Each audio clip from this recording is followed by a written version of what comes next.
আসসালামু আলাইকুম, কেমন আছেন সবাই? আশা করি ভালো আছেন। আজকে আমি রান্না করব গরুর মাংস। তো গরুর মাংস রান্না করার জন্য যে আমি সব কিছু করে নিয়েছি, রেডি করে নিয়েছি। মশলা এই দেখুন, এই যে আরও যেখানে পেঁয়াজ আছে। আমি এটা কলা দিয়ে রান্না করবো। এটা হচ্ছে কাঁচকলা। এটা রান্না করে খাওয়া যায়। এই কলা কিন্তু অনেক ভালো লাগে। তো আমি কলা দিয়ে মাংস দিয়ে আজকে রান্না করব। ভিডিওটি সম্পূর্ণ দেখতে থাকেন, ভালো লাগবে। আর রান্না করার জন্য আমি এই যে একটি কড়াই বসিয়ে দিয়েছি। আর কড়াই গরম হয়ে যাওয়ার পর আমি দিয়ে দিলাম তেল।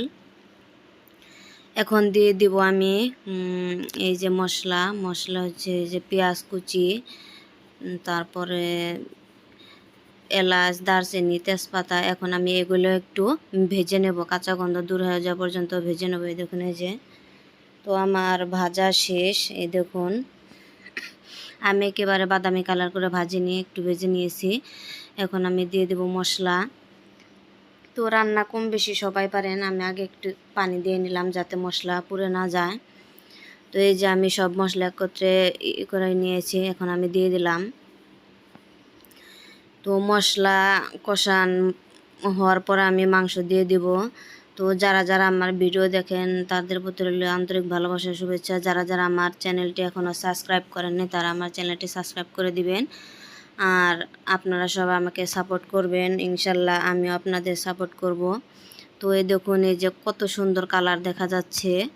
আমার মশলা কষান কিন্তু শেষ হয়ে গেছে। এই দেখুন, এই যে তো এখন আমি দিয়ে দিলাম মাংস। এখানে প্রায় 1 কেজির মতো মাংস আছে। এখন আমি মাংসের মধ্যে মশলা ভালো করে মিশিয়ে নেব। এই দেখুন, এই যে কত সুন্দর দেখা যাচ্ছে।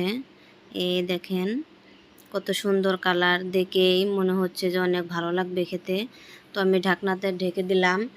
আর ওই কলায় যে এই কলা আমি একটু হলুদ দিয়ে আমি সেদ্ধ করে নেব, ভাপ দিয়ে নেব। কারণ কলার মধ্যে কেমন যেন একটা থাকে, রানলে কালা হয়। তো সেই জন্য আমি একটু হলুদ দিয়ে সেদ্ধ করে নেব। বেশি করবো না, সেদ্ধ করবো না, একটু সেদ্ধ করে নেব। এদিকে আমার এই যে মাংস কষানো হয়ে আসছে। দেখুন, এই যে বলক উঠে গেছে। তো মাংসের মধ্যে তেল ওঠা পর্যন্ত আমি ভালো করে কষিয়ে নেব। তো ভিডিওটি সম্পূর্ণ দেখতে থাকেন আপনারা। এই দেখেন কত সুন্দর দেখা যাচ্ছে। এই যে আমার কলা ভাপ দেওয়া শেষ। তাও কলা বেশি বাড়তি হয় না, আবাড়তি কলা, সেই জন্য যে কালা হয়েছে। তো সমস্যা নাই, কালা হলে এটা কিন্তু এই যে কলা আপনাদের দেখিয়ে দিচ্ছে, হয়তো আবার অনেকে চিনতে না পারেন। তো এই কলাটা কিন্তু মাছ দেখে তো অনেক ভালো লাগে, নিরামিষ খেতেও ভালো লাগে। আমি আজকে মাংস দিয়ে রান্না করলাম, এর আগে আমি রান্না করছি, তো আজকে আমি রান্না করলাম। এই দেখেন, এই যে আমার মাংস কষান শেষ। তো কত সুন্দর দেখা যাচ্ছে। এই যে যারা যারা কলা খেতে চান না, এভাবে রান্না করে খাবেন, অনেক ভালো লাগবে। তো আমি এই যে ঝোলের জন্য পানি দিয়ে দিচ্ছি।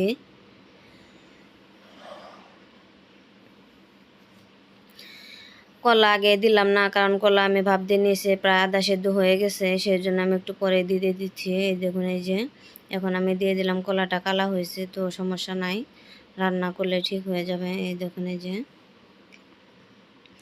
তো আমি এখন 20 মিনিটের মতো রান্না করব। ঢাকনা দিয়ে ঢেকে দিচ্ছি।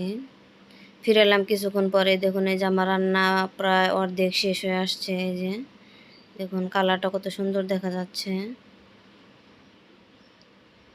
এই যে তো কে কে গরুর মাংস খেতে ভালোবাসেন কমেন্টে জানাবেন। আমি কিন্তু গরুর মাংস খেতে খুবই পছন্দ করি।